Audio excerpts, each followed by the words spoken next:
Hello and welcome to my IoT presentation. For this project I've made a automatic pet feeder which is composed of a Arduino, a shield, a RTC and a motor that's inside this. For this example we have commented out the if statement that controls when the food will be dispensed. This is just so we can show off the project now. Now I've cleared up the changes that have been made for this example, we're going to run the code and let the system run. So inside the device is some tablets just for the example, and what will happen now is we'll begin the Wi-Fi connection.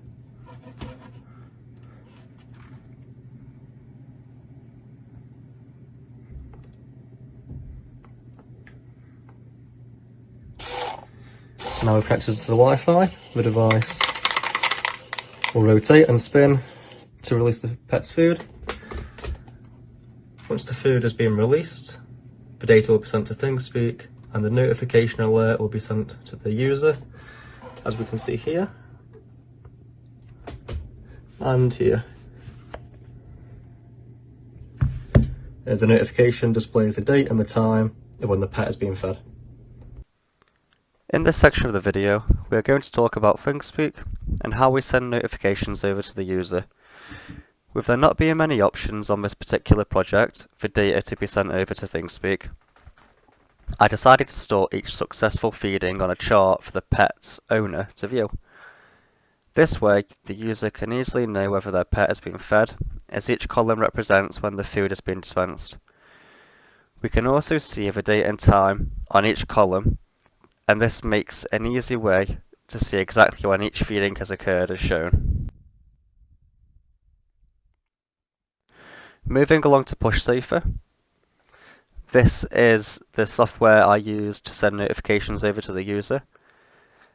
As you can see, we can register multiple devices to the account.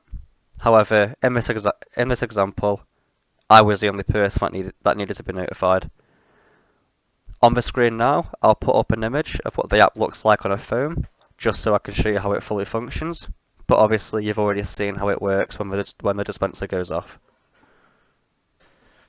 In this next section, we're going to run over our code for the project.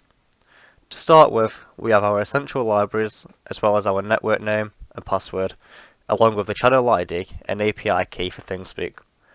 PushSafer also has a private key that needs to be included so that we can send our notifications off.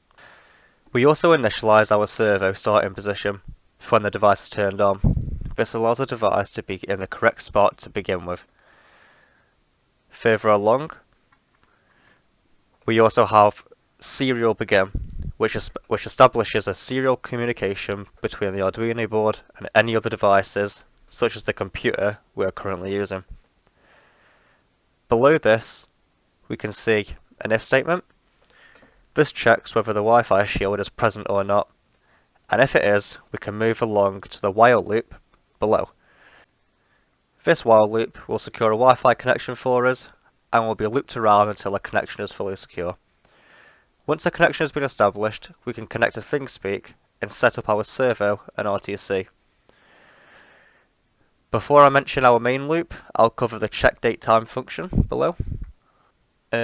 This retrieves the current date and time for us, as well as checking whether it is the correct time to dispense the food as shown. Once this if statement triggers, the servo motor will rotate 180 degrees back and forth, which will align the holes inside and release a portion of food. As I've stated in the code already, a delay between the second rotation could be applied, which will release more food. Once the food has been released, the pet's feeding data will be sent over to ThingSpeak and stored on a graph as I have previously shown. After this, a notification will alert the owner that their pet has been fed. This will include the date and time of that feeding. Finally, this function is put inside of our main loop. This will constantly run, so once the device is turned on, the user only has to worry about topping up the food container. Finally, I'm going to show a picture of the circuit design on the screen, and thank you for watching my presentation.